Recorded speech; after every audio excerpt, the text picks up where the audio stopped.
Good morning. My kids were watching this show. It's an old Disney cartoon. I think it's Silly Symphonies is what it's called. And it's the old animation where Mickey looked really kind of weird. And Stinky Pete was a cat and not a dog or whatever he is now. But it was the story of the three little pigs kind of thing. And there's a couple of different ones. And the big bad wolf's always trying to eat them. And there's one where there's the two silly pigs and the one that's always building the brick house. And the silly pigs are always singing Who's Afraid of the Big Bad Wolf. And yet when the big bad wolf comes, they're all terrified of him except for the one who was ready to go, who had the brick house. And so there's this one, and it's the story of the boy who cried wolf. They had this wolf horn for emergency use only, the sign said. And they pull the horn off and they think it's a big joke because the one smart pig who's off building this big trap to catch the wolf is working diligently. And these two goofers are over there playing the song Who's Afraid of the Big Bad Wolf, and they blow the horn. And the one working, he hurts himself, and he runs with his shotgun, and he shoots it in the air accidentally. And it's all goofy, and the apples fall out of the tree on his head that he shot out, and one splats. And it's supposed to be goofy and funny.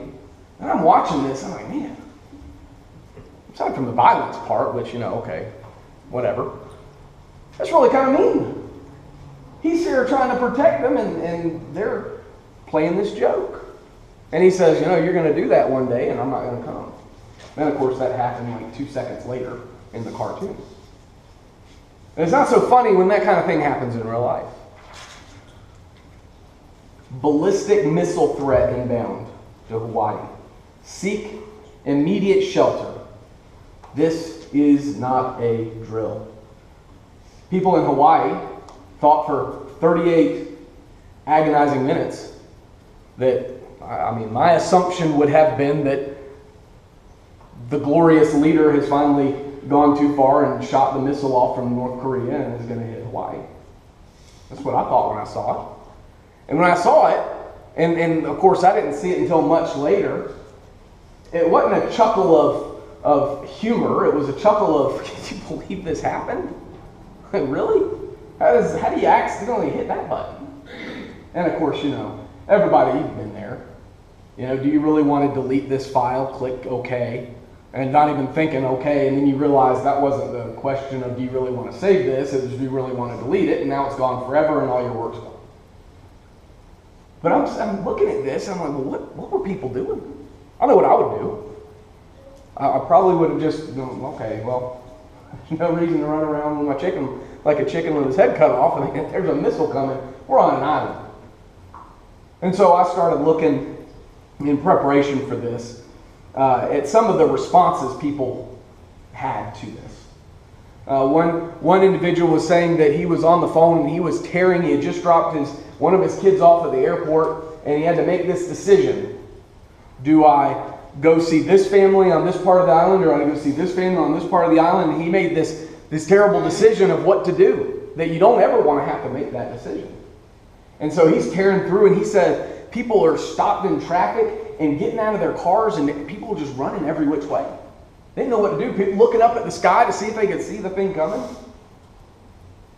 Another person had taken a screenshot of their phone. It was a reporter that happened to be in Hawaii at the time. Woke up to about 15 messages. What's going on? Are you going to die? Are you safe? Are you alive? Yeah. And then at the very bottom, it was this ballistic missile threat inbound message from the warning system. 38 minutes. People thought that there was an imminent missile strike coming. What do you do? There's another example of this woman who gets her kids all in the bathtub. And they're just praying. Now, some people would say, well, that's all you can do. That's all that you can do left. Well, maybe that's the first thing you do. Another couple said that they ran out of the building they were in to the beach. And I'm thinking, well, okay. A nice view for the end of the world, I guess. Front row seats. I'm not going to die in a stinky building with the dishes stacked up in the sink. But we didn't want to be inside the building in case it collapsed. I'm thinking, you understand the nature of a nuclear missile strike? But then they did a Google search and they came up with this article of somebody that had written an article a couple of years ago that what do you do in case of a nuclear missile threat? And it was a real article, and they said, well, we got to go back inside. That's what he said. So they ran back in. Had no idea what to do. No idea what to do.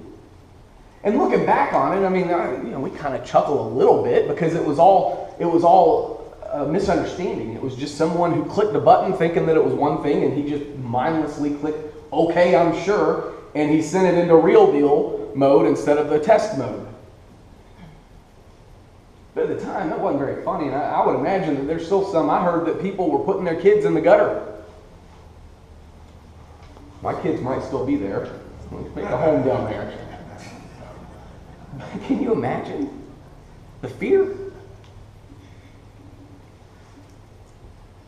Imminent destruction and death were coming. Nobody had a real plan. As it turned out to be a false alarm, how many could have been lost as a result? Genesis chapter 6. I'm going to look at Noah this morning. As we studied a couple of weeks ago about Abel and his faithful worship, we're going to consider Noah now and his faithful life. Abel was one who went and worshiped God the way God accepted it. Cain was not accepted. He was not worshiping God the way God wanted him to, and so it was not accepted, and as a result, Cain murders his brother. He's marked, and he goes off to be a vagabond, a wanderer on the earth. He has a wife, and they start this family. And then Seth is born to Adam and Eve, and he's raised up as the son of God. And then through the course of time, Genesis 6, we're not going to get into this too deeply, but Genesis 6 talks about the sons of men, you can see it there, but the sons of God marries the daughters of men, or vice versa. And you kind of scratch your head and think, well, who is he talking about there? Are we talking about angels? No. I believe that it's talking about the children, the descendants of Seth, his children, see Cain's children, and they start marrying each other. As a result, through the course of time, it's no surprise Eve did the same thing. Adam did the same thing. But they start to sin. And God gives this warning. In Genesis chapter 6, verse 3, he says, Then the Lord said, My spirit shall not abide in man forever, for he is flesh. His days shall be 120. Verse 5, The Lord saw the wickedness of man was great in the earth, and that every intention of the thoughts of his heart was only evil continually. It's a bad place and time to be living, I would imagine. Every intent and thought of man. And so God gives this warning, and I'll say that if you'd like to discuss this later, that's fine with me, but I'm just going to mention here, verse 3, I believe that 120 years would be the 120 years until the flood. Noah didn't have Ace Hardware to go and buy the lumber of gopher wood. They had to cut it and mill it and do all that stuff and find the way to make pitch and tar and all that kind of stuff, and he only had 3 sons to help him. And if it was anything like my dad's 3 or 4 sons, it probably took significantly longer than what it should have. And so they built this ark as a result of this warning. We're going to notice a couple of things here concerning Noah's faithful life. Because when you look here in Genesis, from the time when God gives this warning in chapter 6 and tells him exactly what's going to happen, that their thoughts are evil, and so God regretted it, and so I will blot out man in verse 7 from the face of the earth. I'm sorry that I made them, but Noah found favor in the eyes of the Lord. And then continuing on there, God tells him in verse 13, I have determined to make an end of all the flesh. For the earth is filled with violence through them. Behold, I will destroy them with the earth. So make yourself an ark of gopher wood. And he tells him how big to make it and how tall to make it and how many floors and to put a roof on it.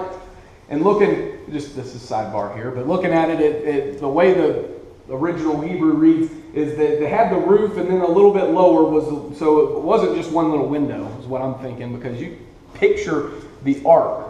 And while it's a big boat, a ship, a freight ship, what was in it were a bunch of animals. One little tiny window is not going to be enough for ventilation. It was more like one big long thing around the top of the roof, kind of like a gazebo maybe.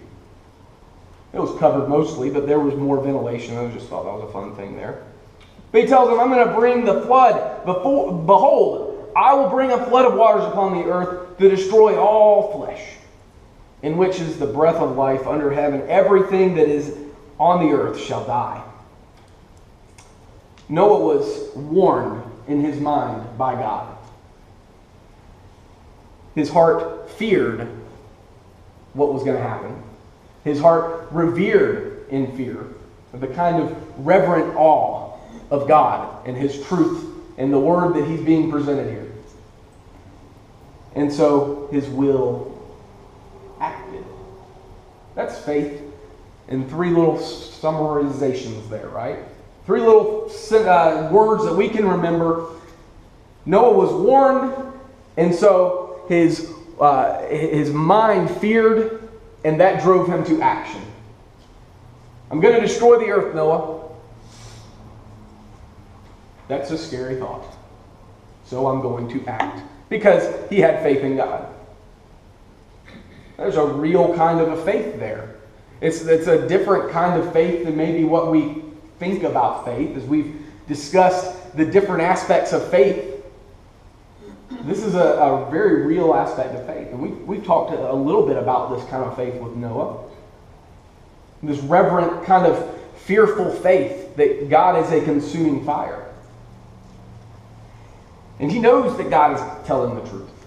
And we see this played out in the scripture reading this morning in Hebrews chapter 11, specifically there in verse 7. By faith Noah, being warned by God concerning events as yet unseen, in reverent fear, constructed an ark, that's the will is acting, for the saving of his household. By this he condemned the world and became an heir of the righteousness that comes by faith. Not only did it take a while for him to build the ark because he's most likely dealing with three knucklehead sons, but also he was preaching while he was building. We know this because it wasn't, if you look at this passage here in Hebrews, it seems like Noah is there and he's doing his own little thing, building this ark away from the evilness of the world, and nobody knows it, and then he gets all the animals and they go on. Because in Genesis 6, that's what it looks like. We're not looking at a historical account of the global flood in Genesis. I'm not saying that it's a metaphor for something else. I'm not saying that it didn't really happen. But it's not a full historical account. It's kind of condensed down a little bit.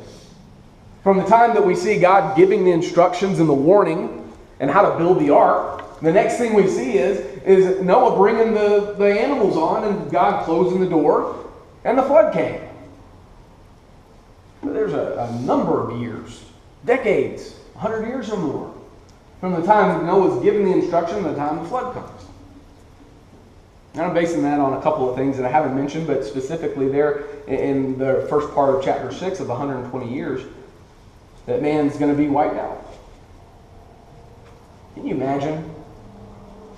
Not a 38-minute missile warning, but a multi-year warning of imminent destruction. Build this ark. Here's the plan to be saved. And so you start building this storm shelter that's going to be mobile for all the animals that you can fit on it and anybody else that can get on it. Just thinking it's not just Noah and his family that are invited onto the ark. Noah is there preaching, and we're going to look at that in just a second. But we see that this mind being warned by God. Imagine the amount of faith that takes. This wasn't something that was a flood of Black Creek. The waters are rising. Or a hurricane that's coming. I mean, they've already predicting that it's going to be a nasty storm season.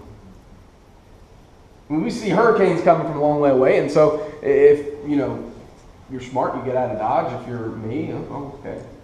We're going to ride it out. You live in Miami, you're trekking up north. But this was something that nobody had ever seen before. We could even argue that it hadn't really truly rained on the earth at this point, but specifically here, things unseen, talking about a global flood. It's never happened before, and it hadn't happened since because of the promise God makes. And Noah starts building.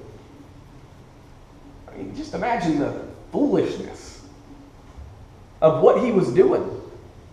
And this wasn't just a little family yacht. This was a boat large enough to hold a lot of animals, enough food, and to survive a storm.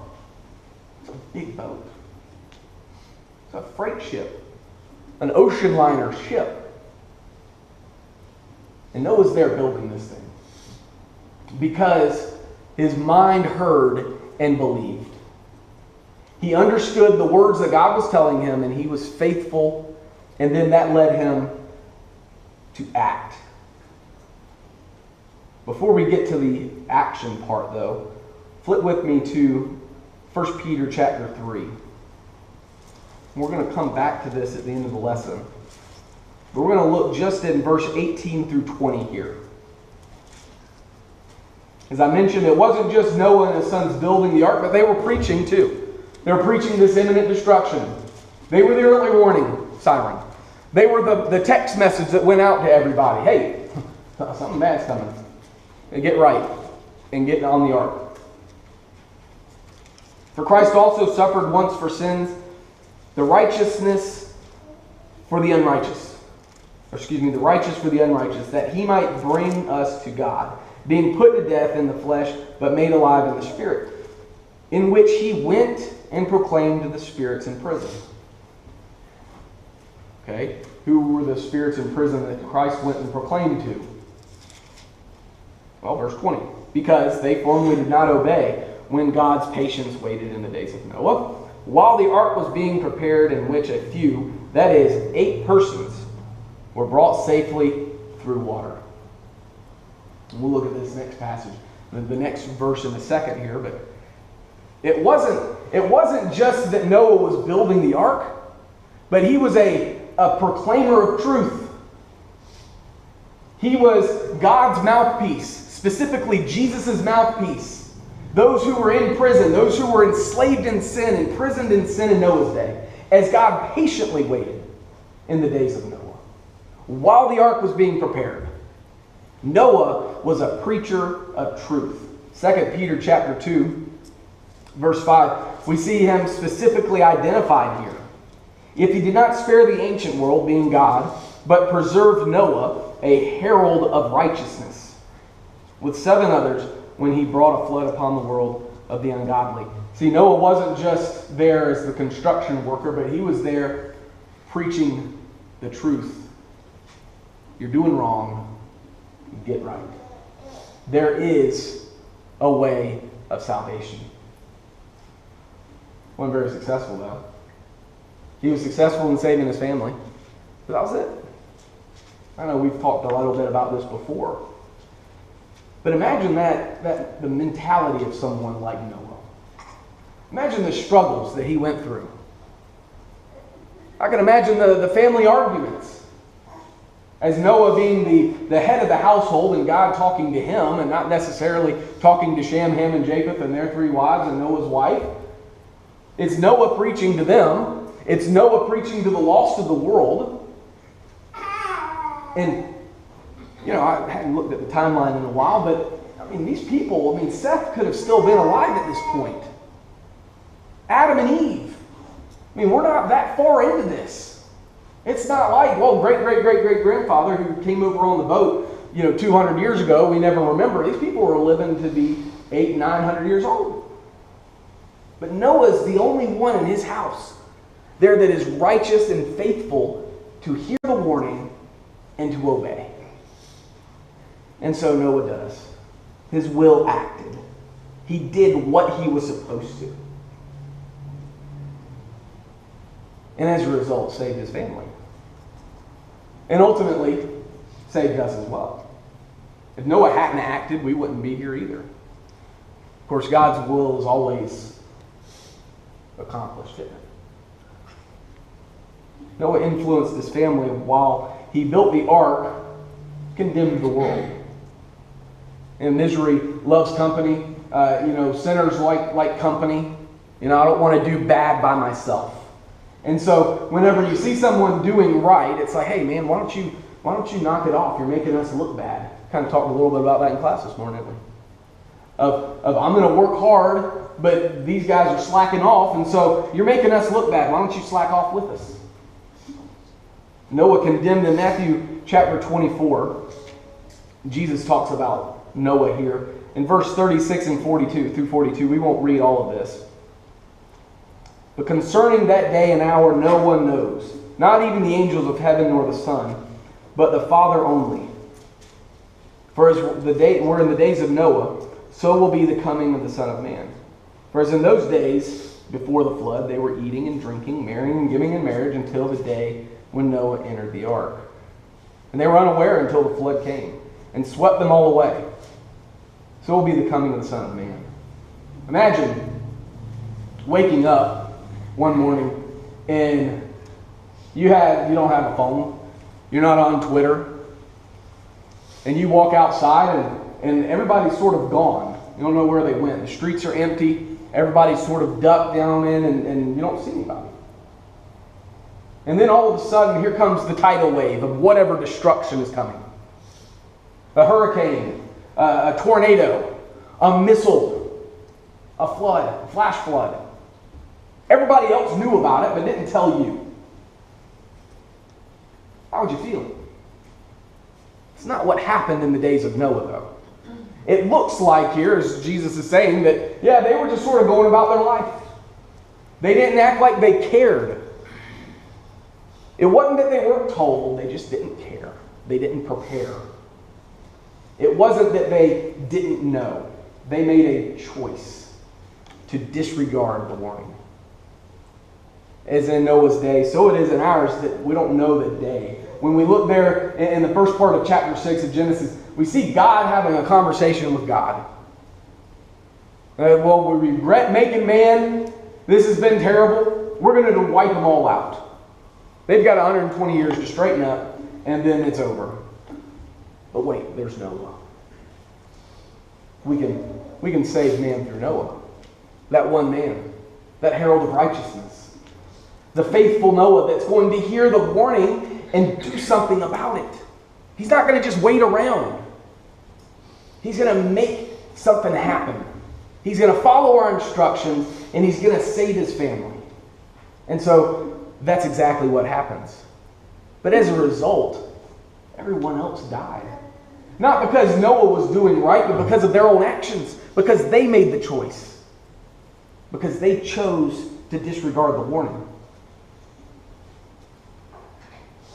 Jesus is talking here, and there's several warnings through the New Testament like this. A thief in the night. The day of the Lord will come as a thief in the night. God promises that there's not going to be another global flood at the end of all this. Noah gets off, and his family get off, and the animals go about, and he tells them to be fruitful and multiply and fill the earth. And God says, I'm not going to do this again. The next time will be the last time. The next time Jesus is coming back. The next time it's going to be like a thief in the night, and we're not told when he's coming, but we are warned he is coming. We're told how to build the ark, and we're told how to be inside the ark. Just like Noah was told, hey, here's the dimensions, here's the size of the thing, here's what you're going to put in it, you're going to build it like this, you're going to cover it in pitch, and then you're going to take your family and the animals and some food, and you're going to go in, and God's going to close them. Like that, we see in 1 Peter chapter 3, verse 21 now. Just as in verse 20, those who didn't obey, only those who were in the ark, everyone else outside of the ark was the disobedient. But we're going to be saved like Noah. 8 persons were brought safely through water. Baptism, in verse 21, which corresponds to this, now saves you. Not as a removal of dirt from the body, but as an appeal to God for a good conscience through the resurrection of Jesus Christ. There's a plan. There's a warning. Do you hear it? Do you fear it? And do you act on it? We know it's coming. We're told it's coming. We're given the plan. The church. Noah was given the plan. The ark. Water is going to wash away the sin of the world in Noah's day. And the water of baptism saves us now. Not removing the filth, physical, but removing the sin from our life. That's the plan. Are you in the ark, though? Are you obeying and being faithful the way Noah was obeying and faithful? Because it wasn't like the turn of a page here from chapter 6 to 7, and here's the ark, and Noah just woke up and he built it just like he constructed a little fort. This was an ongoing, lifelong project. Being a Christian is a lifelong commitment. Noah went into the ark one day and came out the next. Are you in the ark, though? Because there's coming a day when it's going to be too late to get on. Those people outside the ark, it didn't matter how bad they wanted in. Once the flood came, it was too late. Don't hesitate. Won't you come as we stand and sing?